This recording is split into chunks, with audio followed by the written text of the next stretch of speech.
Hey guys.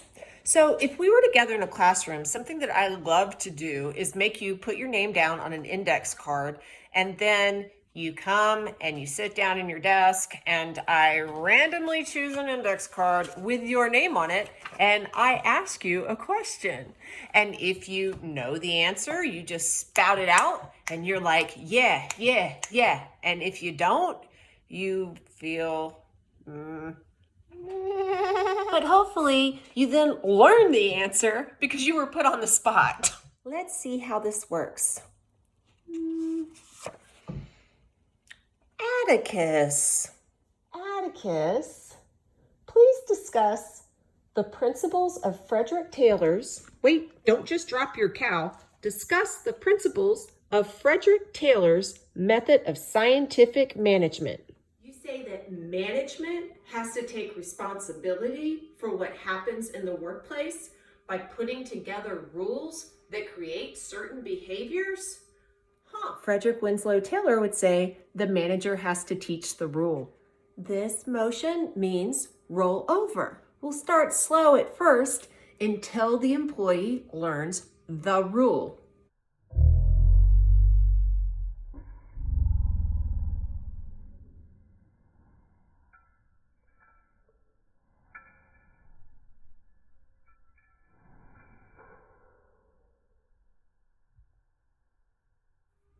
If the manager does his or her job, the employee quickly becomes very proficient at following the rule. Roll over. Roll over. The second part of Frederick Winslow Taylor's big idea is once you teach everyone that this means roll over, that's the rule, then you apply that rule in the same way. You standardize it. In fact, you enforce the rule. If someone starts rolling over when you go like this, you say, whoa now, let's not get crazy.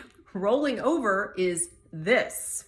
Everyone in the factory knows what this means, and they get really good at following this rule so that before you know it, every time you go like this, everyone is rolling over quick, quick, quick, quick, which means productivity rises, which increases profits. You could say that Frederick Winslow Taylor reduced labor management down to a science. Atticus, that was an excellent demonstration of Frederick Winslow Taylor's principles of scientific management. High five. Just to make sure that no one misunderstands me, I'm obviously not comparing Taylorism to dog training. This is just a way that I can kind of show you what was maybe in Frederick Winslow Taylor's mind. Now, for those of you who are studying engineering, there is another element to it. Really, what he was doing was trying to figure out how much time it took to do tasks. He got out his little stopwatch and he would have figured out, okay, to roll over, you should be able to do that in half a second. And if, by the way, it takes you 3 seconds to roll over, you're going to be fired because this is the rollover factory and you need to make something in X amount of time. And I can tell you the most efficient way to do the task because I've standardized it to such an extent that we have figured out how to be absolutely efficient and all of our employees are expected to be proficient. That's the real point. And I don't want it to be missed just because I have a super amazing cute dog. Let's try again. Oh, it's you. What was the Foraker Act? This was a law that set up civil government in Puerto Rico. In fact, it established a local rule after the United States made Puerto Rico a colony. This will be a transition from colony to territory, which is what Puerto Rico is today. Did you know what I was talking about when I asked about the Foraker Act?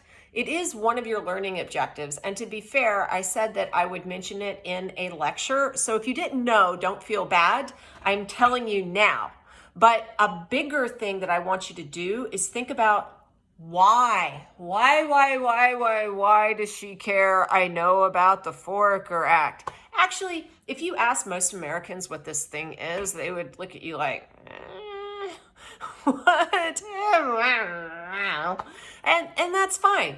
I don't really care if you start to memorize a bunch of different pieces of legislation. The thing that is important is to think through what it is that this piece of legislation tells you. We take over a whole bunch of land that once belonged to Spain. There was Cuba, there was the Philippines, there was Guam, there was Puerto Rico. Do we treat them all the same? No, we do not.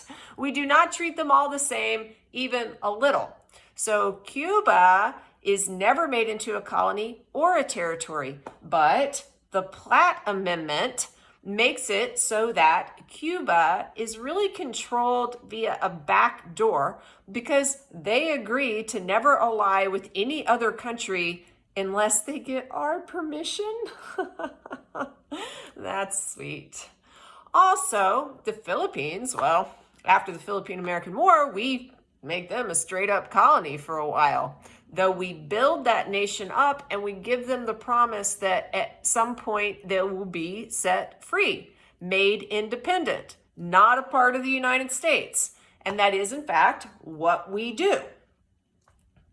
Puerto Rico, our side of the world, very close to us, we're like, what shall we do with you? We do organize it. We do allow for some self-rule. We create an interesting relationship between us and the island that looks a bit more like American Samoa. And at some point, maybe Puerto Rico will become a state. I don't know. You've got the same sort of questions there that you would have in American Samoa. Do Puerto Ricans want to pay federal income taxes? Do they want the American federal government to have more control? We do have a lot of say in what goes on in Puerto Rico, but Puerto Ricans are also Americans. They are Americans who have American passports, even though they live in a territory. Well, if you were Lin-Manuel Miranda, the guy who wrote the musical Hamilton, and you were born and grew up in Puerto Rico, you want to go live in New York and pursue your dreams on Broadway? Then get on Delta. Easy peasy. You're an American citizen, just automatically. That's what you are. It gets complicated. For as long as I've been alive, whether or not Puerto Rico should become a state has been an extremely divisive issue within Puerto Rico itself. There is one contingent of Puerto Ricans who want to sue for statehood. There is another contingent who would like to retain the status that Puerto Rico currently has. And then there's a tiny little minority that would like Puerto Rico to go off and be its own independent country. And all of these groups have their reasons. Now, when you look at Puerto Rico possibly becoming a state, you might consider that over 3 million people live in Puerto Rico, which is a lot of people. But again, there are things that are enjoyed by Puerto Ricans that they would give up if they became a state. There are things that they would get, like, for example, now they don't have to pay federal income tax. Now they have to pay federal income tax, but they can vote on who will be the president of the United States. I don't know. What's your what is more important to you? I can't answer that question for Puerto Ricans. I'm asking you to know a little something about Puerto Rico's history so that you can see how this place became a part of our country in the beginning and how it is differently treated than other places that are a part of our country but aren't states, or other places that at one point were a part of our country and are no longer connected to us in any way apart from general alliances. There is no one-size-fits-all story. And if you ever hear one narrative about the United States, well, this is how our history is.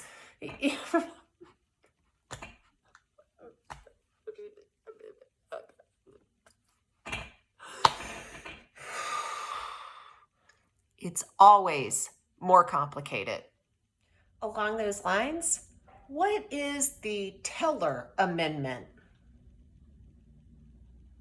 This is something that is enacted by Congress after President McKinley decides that we're going to go to war with Spain. The Taylor Amendment essentially tells the world that we are not going to make Cuba into a colony. Notice how you can remember it. We tell the world we are not going to make Cuba into a colony. What does that tell you? There are a whole bunch of people who feel one way about colonies in the United States. The fact that the Platt Amendment is then foisted onto Cuba will tell you that there are Americans who feel another way about controlling territory that we come into contact with. There is never a monolithic opinion in the United States. When people tell you that there is, or when you start to believe that there is, you're oversimplifying. At this point, I could go ask Atticus, hey man, what's a muckraker? But I have absolutely no idea how I could create tricks that coincide with that to explain anything. And frankly, Atticus is a dog. He's brilliant, but he doesn't know how to read. You do, my dearest student. So you need to do that as well as engaging with the mini lectures that I make for you and the daily work that I post. Work your learning objectives. And think about why is she asking me to think about this point? I'll see you soon. Bye.